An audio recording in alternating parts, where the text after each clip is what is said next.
കാട് കറുത്ത കാട് മനുഷ്യനാദ്യം പിറന്ന വീട്. കൊടും കാറ്റിൽ ചിറകു വീശി തളർന്ന പൊന്മാനിരുന്ന കൂട്. കാട് കറുത്ത കാട് മനുഷ്യനാദ്യം പിറന്ന വീട്. കൊടും കാറ്റിൽ ചിറകു വീശി തളർന്ന പൊന്മാനിരുന്ന കൂട്.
കടന്നു പോകും കാട് കറുത്ത കാട് മനുഷ്യനാദ്യം പിറന്ന വീട്. കൊടും കാറ്റിൽ ചിറകു വീശി തളർന്ന പൊന്മാനിരുന്ന കൂട്.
ഒരുമിക്കുമോ കാട് കറുത്ത കാട് മനുഷ്യനാദ്യം പിറന്ന വീട്.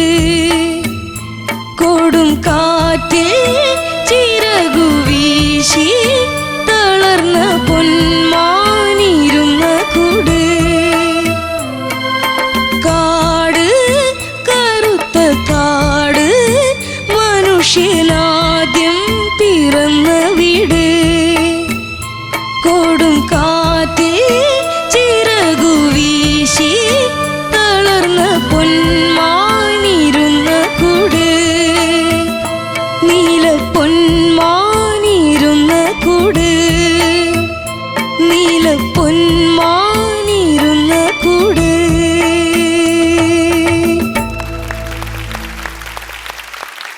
ശ്രീഹരി, എന്തോ ഈ ഷെഡ്യൂളിലെ നിന്റെ ലാസ്റ്റ് പെർഫോമൻസ് അല്ലേ? ഓ, കഴിഞ്ഞിരിക്കണു. എങ്ങനെ ഉണ്ടായടാ? ഇത് ഇപ്രാവശ്യത്തെ ഏറ്റവും ഇത്തിരി കൂടുതൽ നന്നായി തോന്നിയ ഒരു പാട്ട്. ബാക്കിയൊക്കെയോ? ബാക്കിയൊക്കെ എന്നാലും അങ്ങനെ പൊട്ടാന്നല്ല, എന്നാലും കുഴപ്പമില്ല. ചേട്ടാ ശ്രീഹരി ഓ നന്നായിട്ട് പാടി. Thank you sir. പക്ഷെ ഈ ഷെഡ്യൂളില് ശ്രീഹരിയുടെ ബെസ്റ്റ് പെർഫോമൻസ് ഇതായിരുന്നു. ബ്യൂട്ടിഫുൾ സോങ് മോനെ, എന്തൊരു സോങ്ങാ, എന്ത് രസമായിട്ട് ആ ഒരു ബീജിന്ന് ആ ഒരു നമ്മളറിയാതെ ആ സ്റ്റാൻസിലേക്ക് കയറുകയാണ്, സെക്കൻഡ് വേഴ്സിലേക്ക്. ഇതിന്റെ ഡീറ്റെയിൽസ് ഒന്ന് പറയാമോ? ലിറിക്സ് വയലാർ രാമവർമ്മ സാർ, പിന്നെ music Salil Chowdhury sir, cinema പാടിയത് K Yesudas sir, cinema Neelaponman, വർഷം 1975. നീ ആദ്യമായിട്ടാണ് എല്ലാം വൃത്തിക്ക് പറയുന്നു. കൃത്യമായിട്ട്. അപ്പൊ മോനെ ഞാൻ ആക്ച്വലി ഒന്നും എഴുതിയിട്ടില്ല. ഇവിടെ ഒരാളെല്ലാം എഴുതി വെച്ചിട്ടുണ്ട്, അതുകൊണ്ടാ. നമ്മളെല്ലാവരും റെപ്രസെന്റ് ചെയ്ത്. അതെ പണി വരുന്നുണ്ടാവാ. അതെ, എനിക്ക് ആ നല്ല ഫീല് കിട്ടി. ആ പാട്ടിനൊരു സോളുണ്ട്.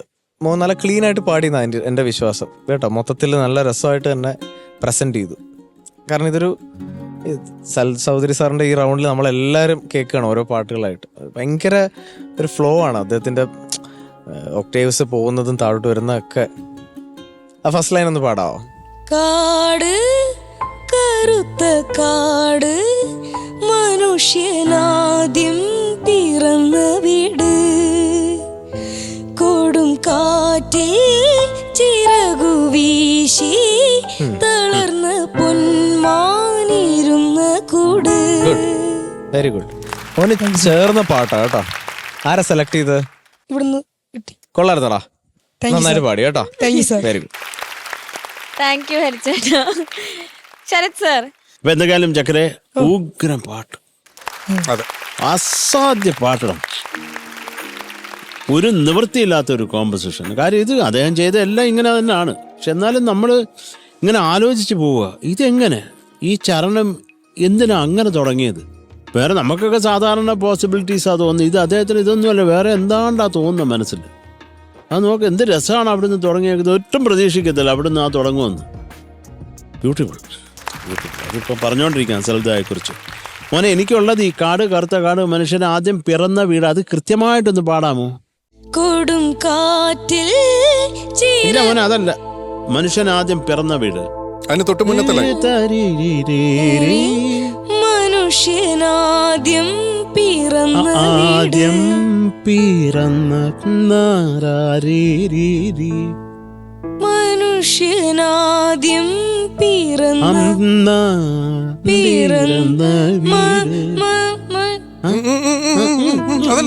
അത് തന്നെ മോനെ, അത് തന്നെടാ. അതൊന്നുകൂടെ തെളിച്ച് പാടിയാ മതി. മനുഷ്യനാദ്യം പിറന്ന വീട്. Very good. അതുപോലെ തന്നെ പൊന്മാനിരുന്ന കൂട്. പൊന്മാനിരുന്ന കൂട്. Very good. ഇപ്പോഴാണ് പൊന്മാൻ കറക്റ്റ് ആയിട്ട് ഇരുന്നത്. ഈ കൊടുങ്കാറ്റിൽ അന്ന് പാടാമോ? കൊടും കാറ്റിൽ കാറ്റിൽ കൊടും കാറ്റിൽ. അത് അങ്ങനെ സോഫ്റ്റ് ആയിട്ട് അങ്ങനെ പാടണ്ട കേട്ടോ, അത്ര അടിച്ച് പാടണ്ട. കൊടും കാറ്റിൽ ചിറകു വീശി ആ ആക്സന്റ് വേണ്ട. വീശി മേക്ക് ഇറ്റ് സോഫ്റ്റ്. അതുപോലെ മോനെ, എന്നും ത്രിസന്ധ്യ ഇന്നും ത്രിസന്ധ്യ. അത് എന്നും ത്രിസന്ധ്യ ചിതയൊരുക്കും. അങ്ങനെ അത് വടി പോലെ പാടാതെ മോനെ. എന്നും ത്രിസന്ധ്യ ചിതയൊരുക്കും. എന്നും ത്രിസന്ധ്യ ചിതയൊരുക്കും. നമ്മള് പാടുന്ന അതിന്റെ മേളിൽ കൂടെ നീ കയറി പാടിയ എനിക്കും തെറ്റ്. എന്നെ നിന്നെ പിടിക്കാൻ പറ്റുള്ളൂ. ഇത് പുള്ളി സ്ട്രഗിൾ ചെയ്യാണ് നിന്നെ പിടിക്കാൻ. നീ ഞാൻ പാടുന്ന അതിന്റെ മേളിൽ കൂടെ കയറി പാടാ. എന്താണ് പറയുന്നതെന്ന് കേൾക്കുന്നില്ല. മക്കളെ പാടിക്കപ്പോ. അതൊക്കെ ആർട്ടിഫിഷ്യൽ ആവാതെ മോനെ. എന്നും പ്രഭാതം. അത് അത്ര വലിയ ഗ്ലൈഡ് വേണ്ട, എന്നാലും അതിനൊരു സുഖം വരട്ടെ. എന്നും അങ്ങനെ ആക്കല്ലേ. അത് അത്രേ ഉള്ളൂ. അതുപോലെ മോനെ, ഒന്നും കൂടെ പാടി ശരിയാക്കാമോ?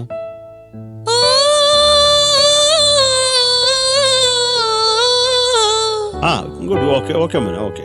പിന്നെ എനിക്ക് ആ യുഗരഥം ഇതുവഴി കടന്നു പോകും. മക്കളെ, യുഗരഥമിതുവഴി കടന്നു പോകും. യുഗരഥമിതുവഴി കടന്നു പോകും. ഇതൊക്കെ എല്ലാവരുടെ മനസ്സിൽ കിടക്കാമോനെ. അപ്പൊ അത് പാടിയില്ലെങ്കിൽ ഞാൻ വിചാരിച്ചു, പക്ഷെ വന്നില്ല. എന്ത് അടുത്ത ഓട്ടവും വന്നില്ലടാ. അടുത്ത ഓട്ടവും പുനർജനനത്തിന് അത് മക്കളെ അതിനിടയ്ക്ക് പെട്ടെന്ന് എന്തോ കമ്പോസ് ചെയ്ത് ഇംപ്രവൈസ് ചെയ്ത്. എവിടെയാ? ഈ സാധനം വരുന്നപ്പോ അത് വിചാരിച്ചു പക്ഷെ വന്നില്ല. വന്നില്ല. ഇല്ല. അപ്പൊ മോനെ, ഓ ഇതൊക്കെയാണ് നീ അത് ഇച്ചിരി മനസമാധാനത്തോടെ ഇരുന്ന് ഇതൊക്കെ ഈസി ആയിട്ട് പാടാൻ പറ്റും. ഈ പറയുന്നത് ഒന്ന് കേൾക്കാനുള്ള ഒരു മനസ്സ് പോലും ഇല്ല നിനക്ക്. അങ്ങ് തകർത്തേക്ക് കയറിയിരുന്ന് നീ നമ്മളെന്തോ പറയുന്നത് കേട്ടാലും നിനക്കത് തിരിച്ചെനിക്ക് പാടിത്തരാൻ പറ്റൂ. ആ എടാ, വീട്ടിലും ഇങ്ങനെയാണ്, അമ്മ പറയണ ഒന്നും കേൾക്കൂല നീ? കേക്കൊക്കെ ചെയ്യും. വല്ലപ്പോഴും. അല്ലല്ല ഉം. കേക്കൊക്കെ ചെയ്യും. അപ്പൊ മോനെ, അതാണ് ഇതൊക്കെയാണ് പ്രധാനമായിട്ടുള്ളത്. ഒന്നാ നമ്മൾ ആ ചരണം അനുപല്ലവിയുടെ ചരണത്തിന്റെ എൻഡ് തെറ്റിച്ചത് 2 അടിയുടെ കുറവാണ്. അതൊരിക്കലും നീ മറക്കാൻ പാടില്ലാത്ത ഫ്രേസാണ്. പിന്നെ സലിതയുടെ പാട്ടല്ല, അതിനൊരു സുഖമുണ്ട് മൊത്തത്തിൽ. അപ്പം അത് മോൻ അത് കുറച്ചും കൂടെ പെർഫെക്റ്റ് ആക്കാമായിരുന്നു. കാര്യം നീ നല്ല പാട്ടുകാരനാണ്, അതിലൊരു സംശയമില്ല. ഇച്ചിരി ഉഴപ്പുള്ളൊരു പാട്ടുകാരൻ, നല്ല പാട്ടുകാരനൊക്കെയാണ്. അതിന്റെ ഇരട്ടി ഉഴപ്പുണ്ട് നിനക്ക്, പറഞ്ഞേക്കാം. ശരിയാ, ഇച്ചിരി കൂടുതൽ ഉഴപ്പുണ്ട് പാട്ടിനെക്കാളും. അപ്പം അത് മോനൊന്ന് നോക്കിക്കൊള്ളുക കേട്ടോ. കാരണം പിന്നെ കാര്യം നമ്മൾ ഇനിയിപ്പോൾ ഫിനാലെ ആയടാ, ഇനി അധികം സമയമൊന്നുമില്ല. അതുകൊണ്ടാണ് പറയുന്നത് അതെല്ലാം. കുറച്ച് ഡേയ്സ് മാത്രം. നിങ്ങളൊന്ന് ആലോചിക്കുക, നിങ്ങൾ ഫിനാലയുടെ സ്റ്റേജിൽ ഇങ്ങനെ നിൽക്കുന്നു, എന്ത് രസമായിരിക്കും. ആ ഓഡിയൻസ് ഒക്കെ ഉണ്ട്, നിങ്ങൾ എല്ലാവരും ടെൻഷൻ അടിച്ച് അടുത്ത ഞാനാണ് കയറാൻ പോകുന്നത്, എന്റെ ലാസ്റ്റ് ചാൻസ്. കാരണം എന്താന്ന് വെച്ച് കഴിഞ്ഞാല് ഹരി പറഞ്ഞൊരു വലിയൊരു കാര്യം ഇതാണ്, ഫിനാലയുടെ ആംബിയൻസ് ഇങ്ങനെയൊന്നും ആയിരിക്കില്ല ഉണ്ടാവുക. ഫിനാലയുടെ ആംബിയൻസ് മുഴുവൻ മാറും. ഇവിടെ മാക്സിമം നിങ്ങളുടെ ടെൻഷൻ ആക്കാനുള്ള എല്ലാ കാര്യങ്ങളും ഇവിടെ സതീഷ് ഭായി ചെയ്തിട്ടുണ്ടാവും. വലിയ സിംഗേഴ്സ് വരാം, വലിയ സിംഗേഴ്സ് ഉണ്ടാവും, നമ്മള് ഇൻഡസ്ട്രിയിൽ അറിയപ്പെടുന്ന ആളുകളുണ്ടാവും, ഇവരെല്ലാവരും ഉണ്ടാവും, ഓഡിയൻസ് ഉണ്ടാവും. പിന്നെ ഇവിടെയൊക്കെ ചിലപ്പം ടേബിൾസ് ആയിരിക്കും ഉണ്ടാവുക, ടേബിൾസും ചെയർസും അങ്ങനെ ഉള്ള വേറെ സെറ്റപ്പ് ആയിരിക്കും ഇവിടെ ഉണ്ടാവുക. അപ്പൊ നിങ്ങൾ ഇവിടുന്ന് ഇത്രയും നാള് പാടിയതിന്റെ ഒരു എൻറ്റയർലി ഡിഫറെന്റ് ആയിട്ടുള്ള ഒരു എൻവയൺമെന്റിലായിരിക്കും നിങ്ങൾ ഗ്രാൻഡ് ഫിനാലേക്ക് നിങ്ങൾ പെർഫോം ചെയ്യാൻ പോണേ. എനിക്ക് ഇപ്പൊ ഈ ഞാൻ വരയിട്ട സംഭവങ്ങൾ എന്ന് പറയുന്നത് കാട്, കറുത്ത കാട്, അതുപോലെ കൊടുങ്കാറ്റിൽ, ഇതിൻ്റെ ഒക്കെ പുറകിൽ വരുന്ന പ്ലാൻസ് ഉണ്ടല്ലോ, അതിനൊരു എക്സ്ട്രാ പുഷ് ഉണ്ട്. അതൊരു പ്ലാൻ പോലെ നമുക്ക് ഫീൽ ചെയ്യുന്നുണ്ട്. ഞാൻ പറഞ്ഞാൽ മനസ്സിലായില്ല, അതിപ്പം ഓൾറെഡി പറഞ്ഞു കഴിഞ്ഞു. പിന്നെ തളർന്ന പൊന്മാൻ ഇരുന്ന വീട്, അതിപ്പോൾ ശരത്തേട്ടൻ പാടിച്ചു, അത് ഓക്കെ. പിന്നെ ഞാൻ എഴുതിയത് യുഗരഥം ഇതുവഴി കടന്നു പോകും, ആ പ്ലാനും പിന്നെ അതായിരുന്നു എഴുതി വെച്ച്, അത് പാടിപ്പിച്ചു. ഇനി ഒരു കമ്പോസറിന്റെ ഒരു ആംഗിളിൽ നിന്ന് ഞാൻ പറയുകയാണെങ്കിൽ, ശ്രീഹരി ഈ കാണിക്കുന്ന ഈ റെസ്റ്റ്ലെസ് ആയിട്ടുള്ള ഈ ബിഹേവിയർ എന്ന് പറയുന്നത്, ഒരു കമ്പോസർ ഒരു പാട്ട് പാടാൻ വിളിച്ചു കഴിഞ്ഞാൽ നിങ്ങൾ കാണിക്കുന്ന ഏറ്റവും മോശം ക്വാളിറ്റി ആയിരിക്കും അത് കേട്ടോ. കാരണം ഒരു കമ്പോസർ അതല്ല ട്യൂൺ, ഇതാണ് ട്യൂൺ എന്ന് പറയുമ്പോൾ എന്ന് പറയുമ്പോൾ കമ്പോസർ ഓട്ടോമാറ്റിക്കലി ഫ്രസ്ട്രേറ്റഡ് ആവും, ഭയങ്കരമായിട്ട് ദേഷ്യം വരും. ഇവൻ എന്താണ് ഞാൻ പറയുന്നത് മുഴുവൻ കേൾക്കാത്തത് എന്താണ് എന്നുള്ള ഒരു സംഭവം 2-3 കാരണം ഇപ്പോഴത്തെ ആളുകൾക്കൊക്കെ എന്ന് പറയുന്നത്, ഒരാളില്ലെങ്കിൽ അടുത്ത ആള്, അതില്ലെങ്കിൽ അടുത്ത ആള്, അതില്ലെങ്കിൽ അടുത്ത ആള്, ഓപ്ഷൻസ് അങ്ങനെ കിടക്കാം. ശ്രീഹരി വന്നു ഒരു 4 തവണ ഒരാൾ ട്രൈ ചെയ്തു, ഇങ്ങനത്തെ ഒരു റെസ്റ്റ്ലെസ് ബിഹേവിയർ കാണിച്ചിട്ട് അയാൾ പോലും സോറി ബ്രോ, അവർ പോലും അൺകംഫർട്ടബിൾ ആയിട്ടുള്ള ഒരു സിറ്റുവേഷനിൽ അവർ എത്തുന്നുണ്ടെങ്കിൽ അവർ പറയും ശ്രീഹരി പൊക്കം, നമുക്ക് വേറൊരു ഇതിൽ നോക്കാം എന്ന് പറഞ്ഞിട്ട് ശ്രീഹരി പറഞ്ഞു വിടും.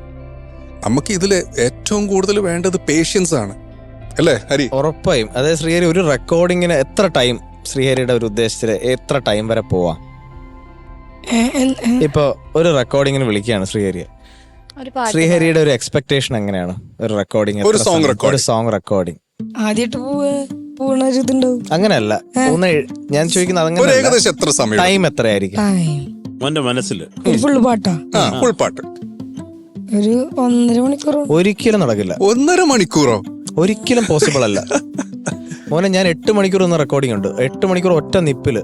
എന്നുവെച്ചാൽ ഞാൻ വലിയ കാര്യമായിട്ട് പറയല്ല, എന്നെക്കാളൊക്കെ എത്രയോ മണിക്കൂറുകൾ നിന്ന് പാടിയ സിംഗേഴ്സ് ഉണ്ട്. പക്ഷെ നമുക്കത് പ്രഡിക്റ്റ് ചെയ്യാൻ പറ്റില്ല.